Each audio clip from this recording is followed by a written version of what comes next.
digamos, Bueno. por digital, bueno, pero no hagamos el trabajo a nosotros. Bueno, Pablo, ¿cómo estás? Contanos cuál es el reclamo, qué pasó hoy. Bueno, hoy la mesa multisectorial, que es digamos, un instrumento que se ha creado ya hace un año y pico, Sí. decide ponerse en un estado de alerta efectivo y empezar a diagramar a partir de hoy un plan de acción y movilización. Ese plan de acción y movilización tiene que ver básicamente hasta ahora la mesa multisectorial vino gestionando una cantidad de puntos a negociar con el Poder Ejecutivo Nacional, tuvo algunos interlocutores en ese sentido, y al no haber podido llegar digamos, a tener una respuesta concreta, decide incluir a otros interlocutores. ¿Quiénes son esos otros interlocutores? El Congreso, básicamente. O sea, ese plan de acción se trata de poner en autos a todo el arco político para intentar instrumentar con ellos, primero hacerlos conocer cuál es nuestra problemática específica, cuáles son nuestros pedidos, cuál es nuestra propuesta programática que creemos nosotros que debe hacerse. Entre esos pedidos está el tema de la ficción, de que es bajo. Concretamente, no, sí, hoy en realidad entre la falta de restricción que tienen los productos que vienen de afuera, más la falta de políticas culturales específicas en el sector, la televisión está librada a la oferta y la demanda. La oferta y la demanda, sabiendo que nosotros somos un país con un mercado interno bastante pequeño, la posibilidad de producción o de inversión en esa producción cada vez es más pequeña. Hay muchos países en el mundo, sin ir más lejos, Brasil, que está cerca nuestro, tenemos a Colombia también, tenemos a México muy cerca, digamos, dentro de nuestra región, España, Francia, Gran Bretaña, que tienen políticas específicas, de políticas de generación de la industria audiovisual. Lo que se pide originalmente, para que tengas una idea, es un poco complejo de entender. Hay gente que, digamos, todos nosotros hemos tenido que estar mucho tiempo para comprenderlo, pero es una cuota de pantalla. O sea, vos podés producir mucho, puede alguien querer producir, puede haber incentivos, como de hecho algunos hay incentivos estatales. Subsidios. Por ejemplo, pero si no existe un espacio en la pantalla donde vos puedas exhibir lo que vas a hacer, es posible que eso que termines produciendo termine en un cajón o termine en un espacio, digamos, sin ser visto. O sea, todo contenido audiovisual nace para ser visto. Estos países que tienen estas políticas tienen una cuota pantalla. De alguna forma obligan a las multinacionales, a las de cable y también a los espacios, a los canales de aire, a dar una cuota pantalla de producción. Una mínima, un porcentaje mínima. mínimo. Brasil tiene 3 horas y media, Claro. pero tiene, si no me equivoco, 400 millones de habitantes. Argentina tal vez seguramente necesita una más pequeña, pero necesita una. Después de lo que se habla específicamente de una ley de mecenazgo.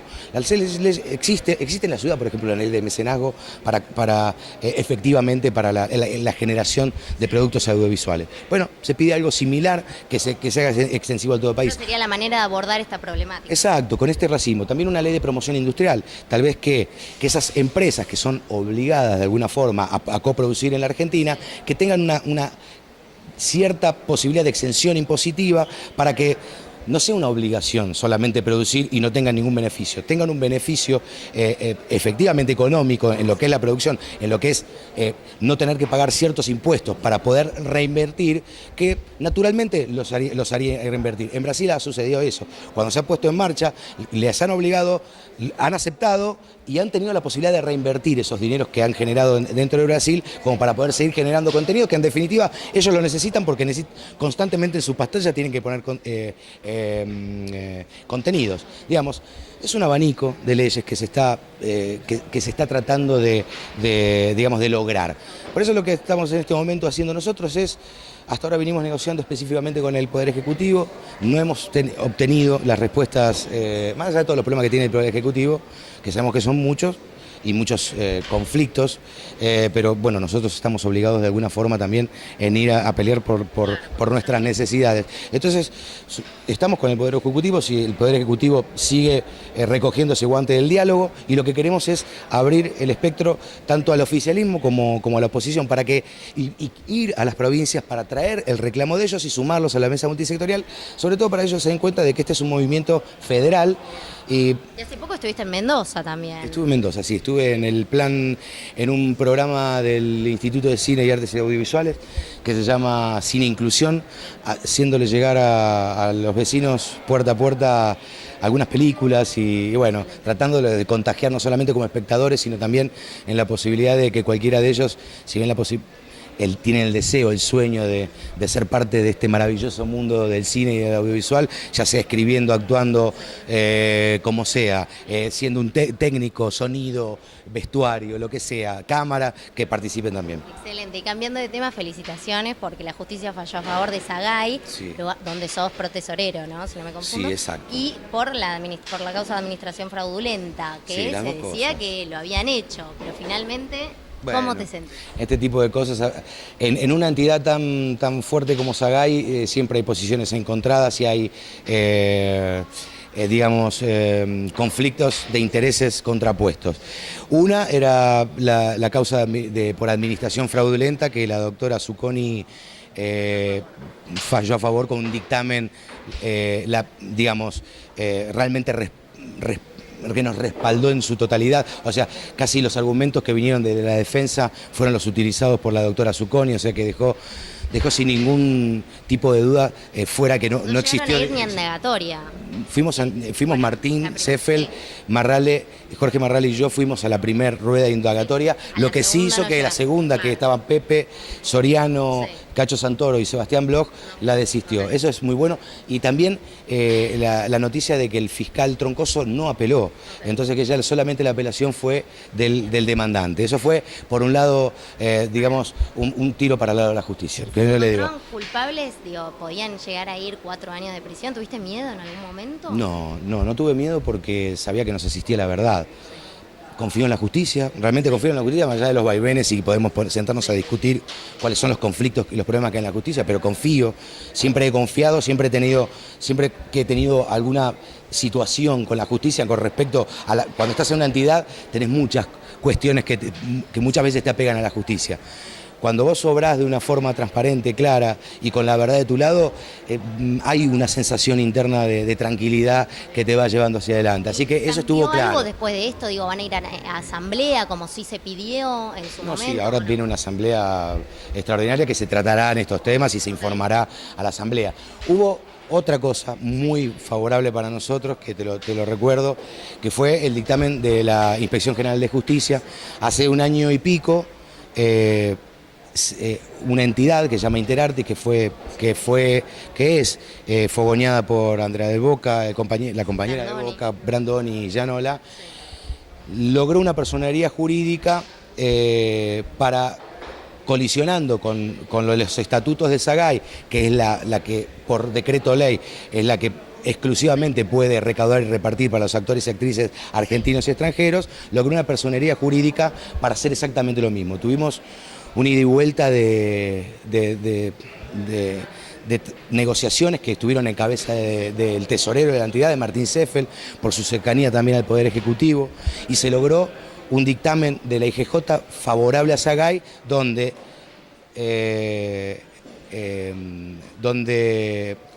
asegura que Sagay es la única entidad en el país que puede recaudar y repartir para los actores y actrices argentinos y extranjeros, y deja a Interartis como una posible agente de representación. O sea, eso para nosotros es un triunfo porque para nosotros y para todas las entidades de gestión, para toda la Federación de Entidades de Gestión, era un peligro que existan dos entidades, porque cuando existe dos entidades, el que empieza a perder la posibilidad de representatividad es el socio. Pero decían que iban a trabajar paralelamente, que no se pisaban, porque justamente era por el cobro de regalías en el exterior, Pero que eso era Sagay no falso. lo puede. Pero Sagay puede ejercer. Sagay puede. Sagay comenzó hace 6 años con un conflicto muy fuerte con la entidad española. Sí. Y nos ganamos un enemigo del tamaño de una montaña. Interartis estaba vinculado. Bueno, Interartis Argentinas es el mismo sello que Interartis Perú, armada por el director general de la entidad española, que Latinartis, que es la Confederación General de Latinoamérica, Interartis Brasil, Interartis Paraguay ahora. Nosotros, por defender la soberanía y los actos soberanos de Sagay, entramos en un conflicto con una entidad española y con su director general. Sí. Ese director general, que tiene amplia capacidad de conspiración y hace años que viene bajando al resto de Latinoamérica, como también hizo con nosotros y nos ayudó en los primeros pasos de la conformación de Sagay, nos armó un espacio de conspiración interno injusto y se quiso dejar sobre la mesa que Sagay tenía la posibilidad y la imposibilidad de recaudar en el exterior para pagar a la gente. Primero se hizo creer a la gente en general que hay millones de dólares esperándonos en el mundo para que los actores argentinos recauden. Y eso es falso. Eso es falso. E Interartis se dedicó a sembrarle a los compañeros de que Sagay no podía gestionar esa cantidad de dinero que había en el exterior, y eso es absolutamente falso. El dinero que más tenemos para cobrar viene de España, porque es donde más se pasa nuestro contenido. La Argentina cada vez hace menos contenido, por ende cada vez recauda menos. Esa es la realidad. Nosotros estamos en tratativas, de hecho, a través del Poder Ejecutivo Nacional, por intermedio del tesorero, ofreció restablecer los vínculos de Sagay en todo lo que es todo lo que es el exterior. Quedó claro, entonces, pero Interartis ahora, entonces, ¿qué sería una agencia representativa? Interartis puede ser un intermediario entre Sagay y la otra entidad. Podría ser un intermediario. O sea, que está activo de esa manera, pero no se pisa ahora con Sagay. No tiene la facultad por el dictamen del EGJ de recaudar y repartir. O sea, para Interartis poder pagarle a México, por ejemplo, que es uno de los que se erigió representante, o Colombia, o Italia, por ejemplo, que dicho sea de paso, no nos pagaría a nosotros los argentinos, porque Italia, por ejemplo, no le paga solamente protagonista y coprotagonista, no le paga a la lista. Te digo esto para que vayas enterando. Sí puede ser un intermediario. Veremos cuánto les sirve esa posibilidad, porque Sagay puede pagar directamente sin que la entidad de Interartis se quede con un canon en representación. Sagay podría pagarle directamente. Por eso acá lo que va quedando claro, más allá de la dificultad del tema, es que fue una puesta en escena como para tratar de esmerilar la representatividad de Sagay en la Argentina. Eso, no, gracias a los dictámenes, no sucedió. Así que bueno, ahora empezará una nueva etapa. Hablando de esta puesta de escena, Pepe Soriano salió al cruce y le dijo traidor a Luis Brandoni. ¿Te parece que esto fue así? Con Andrea del Boca lo mismo, ¿no? Bueno, Pepe es un hombre grande, tiene una trayectoria muy amplia, no solamente en lo que es arriba de las tablas, cinematográficamente, televisivamente también en su época, sino en la lucha tanto sindical primero y después por los derechos. Si Pepe lo dice es porque tiene razones para decirlo. Yo no quiero personalmente poner en esos términos cuál fue el contacto, la relación que hemos tenido con estos compañeros. Ahora, estos compañeros, no todos de la misma manera, han puesto en tela de juicio nuestra honorabilidad, nuestra honestidad. Muchas de las veces que yo escuché hablar al compañero Llanola, por ejemplo, siempre ha puesto en tela de juicio nuestra honestidad y nuestra transparencia. Eso ya está puesto a las claras cada vez más, porque no es la primera causa que nosotros tenemos en Sagay. Todas las causas han salido favorables a nosotros, nos pone claramente de qué forma obramos nosotros los gestores de Sagay. La verdad es que yo no voy a utilizar esa palabra fuerte, Pepe tiene las espaldas suficientes para utilizarla, pero ellos se han portado muy mal con nosotros y sobre todo le han mentido al colectivo, le han mentido a los compañeros de que ellos debían firmar con ellos porque en el exterior había una gran cantidad de dinero esperándolos y eso es mentira. Digo, la relación claramente no quedó bien con estos actores. ¿Podrías trabajar con ellos nuevamente? No, definitivamente no. ¿No trabajas? No, de hecho me ofrecieron uno de los trabajos y dije que no con uno de los compañeros y no lo haría. ¿Con Llanola? No debía precisar con quién, pero no lo haría. Y con Martín Seffel, ¿cómo quedó la relación? Después hubo como un cruce, ¿no? Entre ustedes, pero se reconciliaron, volvieron a hablar de eso. No, ¿Fue por un tinte político? Nosotros teníamos una sociedad que databa de 6 años, hemos hecho cosas hermosas que realmente nos tienen muy orgullosos, tanto en la televisión como en el cine, como en el teatro, hemos producido teatro también. sentimos que ha llegado, que el ciclo se había concluido y efectivamente no te puedo negar que en los tiempos que estábamos viviendo y con las enormes diferencias políticas y la cristalización de estas ideas, porque nosotros conocimos con Martín, tal vez no hablando tanto de política, como sí empezamos a hablar en el trayecto. Somos dos personas muy especiales, ninguno de los dos se calla la boca con respecto a lo que piensa. Discutían bastante. Hablábamos, discutíamos, cuando no lo teníamos que hacer, no lo hacíamos, sí. Pero indefectiblemente con temas tan complejos como la política termina esmerilando. ¿Y hoy la relación? La relación es buena, muy buena, nosotros seguimos siendo compañeros dentro de lo que es efectivamente, él es tesorero, yo soy protesorero.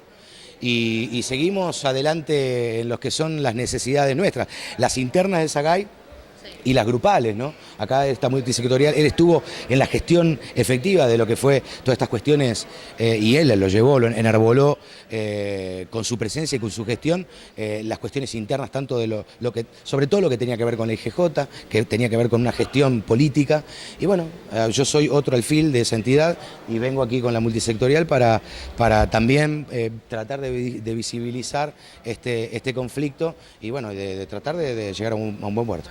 Muchas gracias. Gracias a vos, corazón.